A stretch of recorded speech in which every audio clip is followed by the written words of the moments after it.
qui ont bien 17 rubis, hein, toutes les deux dans les calibres Amida, qui sont respectivement le 710 et le 420, s'il te plaît. J'allais te le dire justement. J'en en parlais encore. J'en parlais hier soir Cette d'ailleurs. Ça va plus être tout à fait dans les 3500 euros. Non, Ça me paraît clair. Mais bon, ce qui, en tout cas, chez nous dérange pas trop, parce qu'on est plutôt fan de plus c'est compliqué, plus c'est barré et plus on aime. C'est vrai que c'est un peu l'identité du lieu.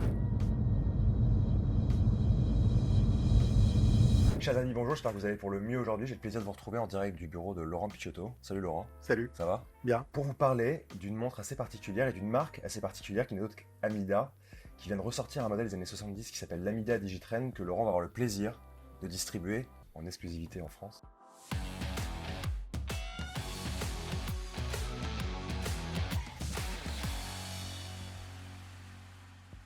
Alors c'est la première fois qu'on a le plaisir de t'avoir sur notre chaîne YouTube, donc ce serait bien si tu pouvais, de manière succincte, présenter, j'ai pas dit ça par hasard, hein, Valentin, on dira rien, présenter qui tu es et un peu ta boutique, même si Léonore nous en a déjà parlé un nombre de fois incalculable, mais venant de ta bouche c'est différent. Donc, te résumer 36 ans en 3 minutes, c'est compliqué, surtout que je n'ai pas la réputation d'être bavard. Mais alors, si je veux être ultra synthétique, l'idée de Chronopassion, ça a été de réunir sur un seul shop physique, ce qui me semble toujours aujourd'hui apporter quelque chose à la cause horlogère. Donc, c'est pas une histoire de marque, c'est pas une histoire de prix, c'est une histoire de perception totalement subjective de ma part, mais de dire, bon, voilà, ça amène un truc. Ça peut amener évidemment du design, de la technique, les deux, puisqu'en règle générale, on peut avoir la montre la plus technique au monde. Si elle est moche, on la vendra que dans un seul pays. Et donc, à l'arrivée, c'est d'avoir donc un axe qui est évidemment différent de la légitimité des autres, puisque en règle générale, mes confrères dans le monde entier, à l'exception peut-être d'une dizaine maintenant, ça a toujours été de faire les marques institutionnelles qu'on leur demande, ce qui est la logique aussi du truc. Donc moi, mon business plan, il n'y en a pas. Il est déraisonnable, c'est émotif, pathologique. Et bon, encore une fois, ça fait plus de 35 ans que ça dure parce que il y a une communauté de gens qui sont à peu près atteints du même syndrome que moi et qui partagent la fréquence de ce qui me semble intéressant. Je ne détiens pas la vérité, mais ça me semble intéressant. on peut même dire que tu as été curateur, même si j'aime pas ce mot-là, et pionnier pour pas mal de marques en fait. Parce que quand on parlait avec Léonore de Panerai, tu étais le premier en France à distribuer la marque dans les années 90. Il y avait l'horlogerie suisse à Florence, donc les propriétaires de Panerai et nous. Bon, concours de circonstances, rencontres, etc. Et c'était 2 ou 3 ans avant que Richemont rachète la maison. Mais en fait, dans ce bureau, il y a eu beaucoup d'aventures qui ont démarré ici de façon un peu improbable. Spontané, quoi. Spontané. Max Busser passe, quand il est stagiaire chez GGR, il vient de rentrer. Henri John Belmont, à l'époque, lui dit « Tu devrais aller voir cette boutique. Le mec, il est bizarre. » Max vient. C'était à 33 ans. Bon. Il ne savait pas, lui, qui montrait sa marque un jour. Je ne savais pas que je serais le premier à vendre la toute première HM1 et encore moins que j'ouvrirais un lab 30 ans plus tard. Donc tout ça est... Bon, c'est des histoires aussi, évidemment, parce que derrière les objets, ce qui est intéressant, c'est aussi les gens qui sont derrière, évidemment, où il y a des aventures humaines. Et puis c'est un peu d'ailleurs le truc en général, que ce soit les montres, les motos, les guitares ou ce qu'on veut. À un moment donné... les objets, alors pas totalement inanimés dans l'horlogerie, mais c'est aussi les rencontres, le fanatisme qu'il peut y avoir derrière et la folie positive.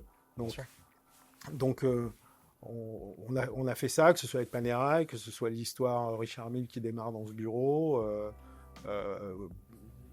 les Urwerk qui viennent en disant voilà, on n'a pas d'argent, mais on aimerait passer à un second step, ça fait 4 ans qu'on existe ou 5 ans.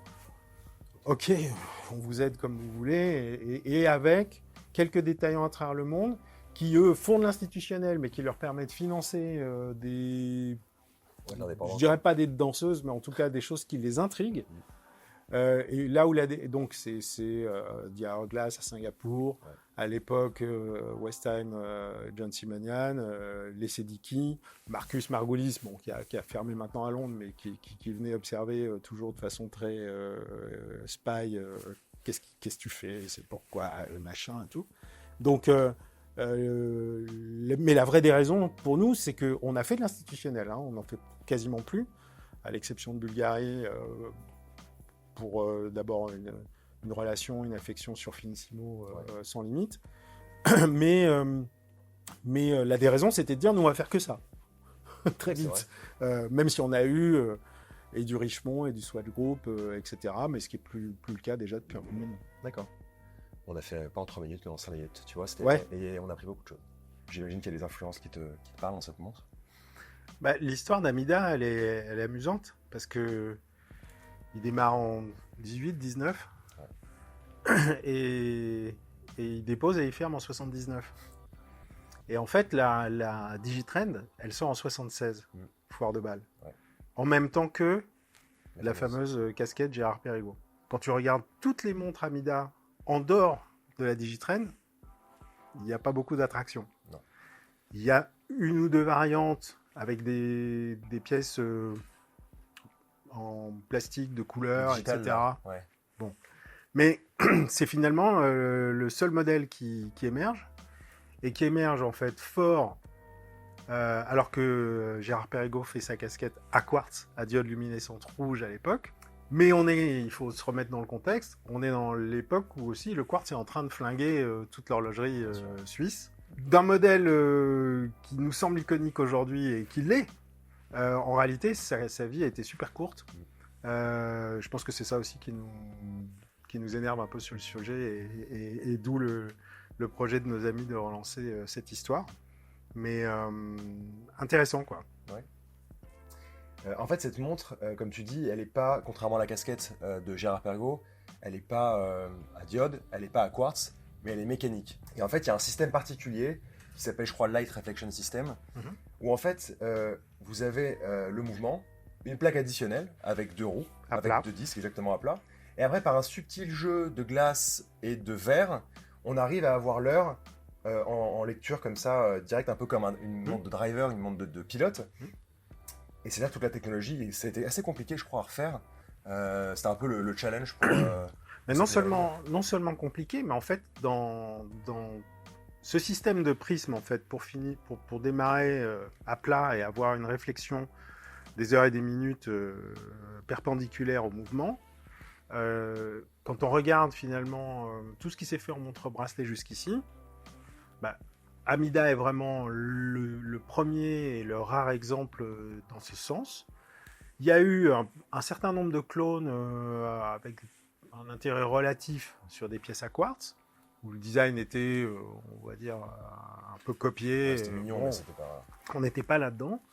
Et finalement, je pense qu'on revient à ce que je disais il y a un instant, c'est-à-dire que le fait que ça sorte en mécanique au mauvais moment, c'est-à-dire au moment où le quartz est en train de flinguer l'industrie, c'est pas quelque chose qui a été beaucoup exploré.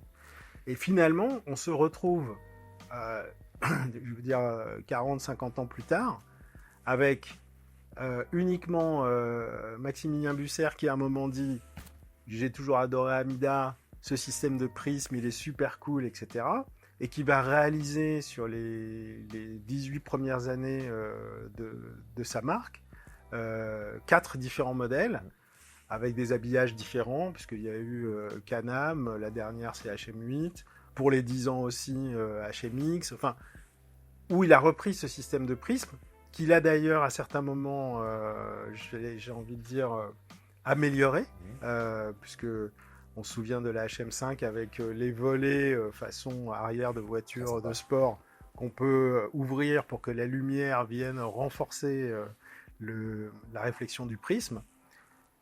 Mais à ma connaissance, je veux dire, en mettant les clones quartz de côté, personne n'est allé parce que, c'est compliqué. D'ailleurs, on parlait encore avec l'équipe Amida d'aujourd'hui de savoir s'il fallait faire des prismes en saphir ou en minéral, enfin bon, et de voir qu'est-ce qui était optimum. Donc c'est pas une histoire simple. Maintenant, c'est vrai que c'est assez cool à la fin. Le gros truc aussi, pour avoir vendu beaucoup de casquettes sur la réédition de la casquette, parce que j'ai œuvré pendant plus de 30 ans, même plus, je crois, avec Gino Macaluso, en lui disant c'est un design formidable, il faut la refaire, etc. Et puis bon, ce n'est venu qu'après sa disparition, malheureusement, mais bon, et là, on y a été à fond. En fait, il y a un truc sur la Girard-Perregaux qu'on a oublié, c'est que d'abord, à force d'être tactile sur tous nos téléphones et le reste, lire l'heure et avoir besoin de ses deux mains, on est devenu tellement feignant que c'est injouable. C'est-à-dire, la GP, il faut quand même que je vienne appuyer, c'est vrai. comme ça a été le cas, je veux dire, pour des tas d'autres pièces à affichage plus classique. Ça cramait la pile. Welcome Amida. Ouais. c'est vrai, le Welcome Amida, c'est-à-dire juste du mécanique, en plus avec un mouvement automatique. Donc on n'a même pas besoin de se poser la question particulièrement de venir appuyer. On a juste à admirer comme ça ces deux disques orange, c'est vraiment très joli. Et niveau influence, parce qu'il faut en parler aussi évidemment. Donc on disait Fort de Bâle, 1976. Ouais. Donc on est exploration conquête spatiale, c'est plutôt fin 50, années 60, mais on est dans un mélange entre l'ère, ils appelaient comment, ère atomique et le côté Space Age. Ouais. Ça te parle comment toi ça? En fait, ce qui est très curieux, c'est que pour m'être replongé dans l'histoire d'Amida, en dehors de la Digitrend, où je trouve l'histoire pauvre au niveau du design des modèles, parce que je veux dire, ce qu'on peut trouver aujourd'hui sur eBay ou ailleurs, c'est pas très glam. Mais donc finalement, c'est la seule pièce cool.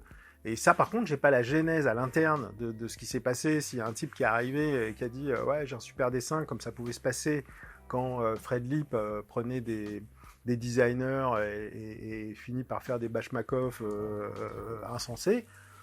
Là, je comprends pas d'où c'est venu, surtout que ça vient donc peu de temps avant la fermeture de la boîte. Mais clairement, c'est un design qui nous... De toute façon, tout ce qui est... Enfin, beaucoup de design des 70s aujourd'hui nous plaît à un assez grand nombre de personnes. On pourrait dire que d'une certaine façon, en tout cas, c'est un peu la vision que j'ai, que le dessin de la Girard-Perregaux est plus raffiné, il est plus racé, peut-être plus abouti, mais finalement, pour les raisons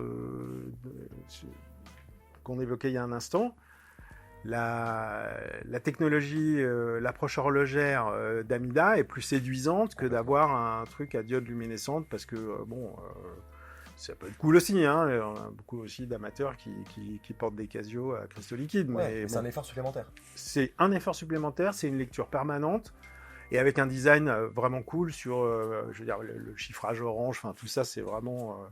on regarde l'heure, on est dans sa Honda Z orange et tout va bien, quoi. C'est cool. Tu as raison sur le sujet, comment est-ce que les gars arrivent en 76 en disant avec ce design-là. Mais après, quand tu regardes un peu ce qu'ils faisaient, comme tu disais tout à l'heure au début des années 70, avec leur monde digital, avec des disques, ils faisaient des boîtiers en résine avec des couleurs un peu. En fait, c'est fou. Ils sont passés d'une marque un peu chiante, avec des designs bateaux, tu vois, à dire d'un seul coup, je pense qu'ils avaient besoin de se réveiller. Je pense qu'ils étaient dans la merde aussi financièrement. J'en sais rien comment c'était. Il y a eu jusqu'à 300 personnes chez. C'était énorme. Dans le truc, ils ont créé d'autres marques aux États-Unis, machin. Enfin bon, c'était pas une petite histoire. Mais la ligne directrice, entre ce qu'ils faisaient et Digitrend. C'était ça la beauté du truc, justement. C'est le côté un peu mystérieux autour de la marque qui en plus revient aussi. J'avoue, ça m'enchante assez. La vraie question après, c'est le futur. Ouais. C'est-à-dire que moi, quand j'ai vu Mathieu et ses deux comparses, ok, on recommence, très bien. Mais bon, Amida, ils ont fait une montre intéressante. Alors, c'est quoi la suite ? C'est un vrai challenge. Et là, Mathieu me sort en fait la réinterprétation de cette Digitrend. Et je lui dis, mais je la préfère. Ouais, mais bon, il faut qu'on parte dans l'ordre de l'histoire, ok. Mais après, je veux dire, parce que bon, exister c'est une chose, après il faut durer. Et c'est toujours là d'ailleurs où ça devient plus compliqué si tant est qu'on ait réussi son départ. Il est là le vrai challenge parce que là, on a l'information de l'heure et de la minute.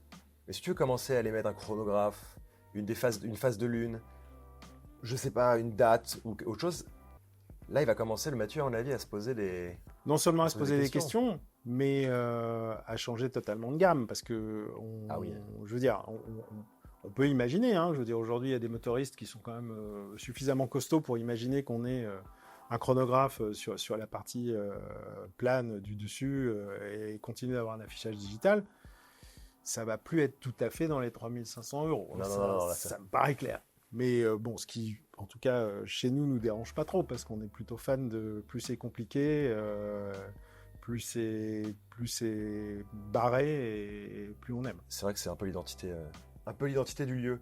Et ben écoute, ça on verra sur le futur. En tout cas, disponible sur bracelet cuir qui reprend un peu ces designs vestimentaires Space Age des années fin années 60-70, mais aussi sur le bracelet acier. Je sais que tu l'aimes particulièrement, ce bracelet acier. Bah, en réalité, pour moi, après, bon, c'est toujours aussi au cas par cas. Pour beaucoup de gens, certains modèles sont naturellement sur acier. De mon point de vue, Amida, c'est le cas. D'ailleurs, on a longuement discuté pendant Watch and Wonders et on arrive à la conclusion qu'elle va sortir sur acier et que le bracelet en Alcantara sera dans l'écrin et au choix de l'humeur de l'installer. Ouais, je trouve que... Alors après, c'est vrai aussi que dans l'histoire Amida, on peut y revenir 2 secondes, on trouve des bracelets acier de différentes natures. Ouais. Avec des bracelets beaucoup plus typés 70, qu'on va retrouver d'ailleurs chez Lip à une époque, donc plat. Ces grandes lames en acier. Voilà, là, exactement. Un peu ZRC là. Ouais. Donc ça... Bon, après, je pense que il va falloir rationaliser, mais bon, il y a de la matière, mais encore une fois, je pense que derrière, il va falloir mettre de la consistance pour... Ouais. C'est toujours comme ça que les relancements de marque. C'est bon. En plus là, difficulté supplémentaire, comme tu disais, il y a un modèle qui a marqué les esprits chez Amida. Donc pour aller chercher après dans le futur rechoquer les gens, etc., ça va être un peu plus compliqué. Oui, parce que le contre-exemple qu'on peut avoir chez des institutionnels aujourd'hui, c'est que bon, il y a des gens qui surfent depuis 50 ans sur le même modèle. C'est bien, mais à un moment donné, bon, ça engage aussi pas mal d'amateurs à passer à autre chose. On est d'accord.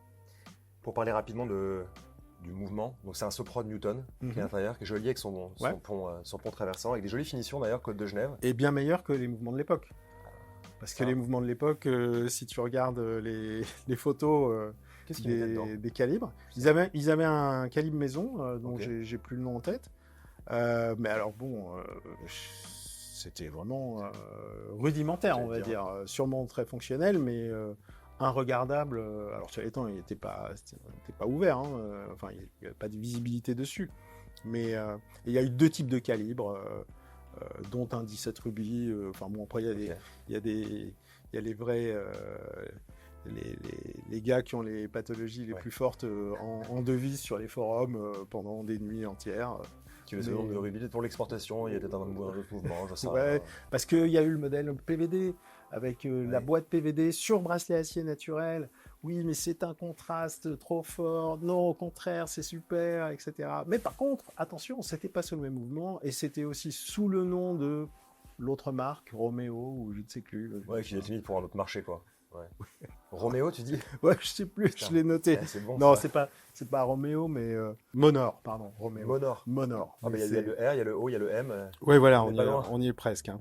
Il y a eu la Monor et la Créor, qui ont bien du 17 rubis, hein, toutes les deux dans les calibres Amida, qui sont respectivement le 710 et le 420, s'il te plaît. J'allais te le dire, justement. J'en en parlais encore. J'en parlais hier soir, d'ailleurs. Donc voilà, le calibre Soprod qu'on aime bien. Et comme tu disais, à l'époque, on ne le voyait pas. Aujourd'hui, le fond de boîte, il est en partie ajouré avec une glace saphir. Il y a des petites gravures un peu spatiales dessus pour rappeler aussi cette époque, justement, avec les découvertes spatiales, etc. etc. Et le prix de cette montre, on est à combien? On parle de 3 500 € pour l'instant. Bon, là, l'équipe Amida fait le tour du monde depuis déjà 15 jours, 3 semaines. On va faire une porte ouverte chez Chronopassion pour la présentation du modèle et le début de la souscription, parce qu'en fait, ils préfèrent qu'il y ait une souscription pour pouvoir calibrer aussi la production. pour être au plus juste et pour éloigner la frustration et pas de lancer tant de montres s'il y a 3 fois plus de demandes et peut-être l'inverse aussi pour eux, qu'ils n'en aient pas pour des années de stock. On fait cette journée fin mai, on mettra ça sur les réseaux pour tous les amateurs qui se posent des questions et qui veulent voir de plus près. On vous le partagera évidemment aussi. Et c'est ça qu'on n'a pas parlé quand tu parlais de production. Il faut quand même le produire, ce petit extraterrestre en acier brossé. D'ailleurs, c'est assez dingue quand tu regardes la montre de haut. Ça te prend tout de suite, quoi, le design. Ça n'a rien à voir, mais avec une montre un peu Tolon des années 70, je trouve que le design il est vraiment marquant. Et ça qu'à produire, même si c'est de l'acier, c'est quand même pas la même, c'est pas la même cam que.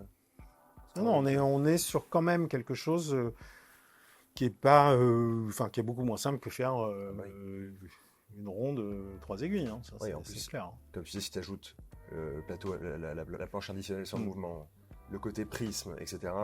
C'est avec encore des discussions de dernière minute sur Super Luminova, pas Super Luminova. Oui, moi je suis pour. Je sais pas. Il faut qu'on fasse des essais. Moi je suis pour. Ouais. Bien sûr. Je suis pour. Il y avait encore ces volontés, en tout cas quand on en a parlé à Watch and Wonders, de savoir si les essais avec du verre minéral pour le prisme ou du saphir, quel était le meilleur rendement. Moi, dès le départ, je disais à fond, il faut un Super Luminova orange qui tienne la route parce que la typologie des chiffres est superbe, plutôt très lisible, je trouve. Ouais. Mais qui peut le plus, peut le moins, tant qu'à faire, luminescence. C'est bien avec l'objet, je trouve. Ouais. Et puis en plus, c'est plutôt quand il fait sombre, et quand il fait sombre, tu as juste cette lecture comme ça avec les chiffres, même peut-être, je sais pas, une Amida ou même en matière luminescente, je sais pas. Ça, ils verront. Tout est possible. Ils verront après. Merci Charles-Laurent. Mais je t'en prie. On vous a présenté ça. En plus, je vois que tu connais bien les calibres de la montre de 1976. Ça le 410, si tu veux, ça me réveille quand même encore la nuit. Et moi, c'est le 712. Donc, je le rappelle, la montre, elle est disponible en précommande à partir du 28 mai sur le site de la marque, mais également chez Laurent. Les montres seront, comme tu as dit, en souscription en précommande pour une livraison. C'est assez flou pour l'instant, mais en tout cas à la septembre-octobre. Voilà, septembre-octobre. Ouais. On aime beaucoup la montre, elle te correspond bien. On est très heureux d'en avoir parlé avec toi et on se dit à très bientôt.